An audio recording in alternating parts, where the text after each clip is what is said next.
In Jefferson, the Krewe of Hebe's Mardi Gras Upriver parade was the 80s movie themed. Hundreds of people showed up for the celebration that featured music, floats, and a lot of beads. There were also a main stage downtown for performances. Just a few hours away in Shreveport, the Krewe of Centaur is wrapping up their 72-hour Mardi Gras celebration after yesterday's parade brought out huge crowds and tons of beads, even more beads.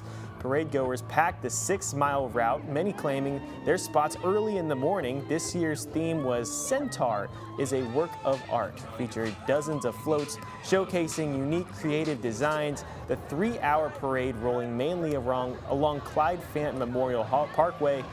The crowd included architects, locals, and visitors from across the country. I've actually never seen a float in person, so I'm pretty excited. The culture shock is, pretty big. I mean, there's nothing like this from where I'm from. Weren't the only town outside of New Orleans celebrating that event out in El Paso.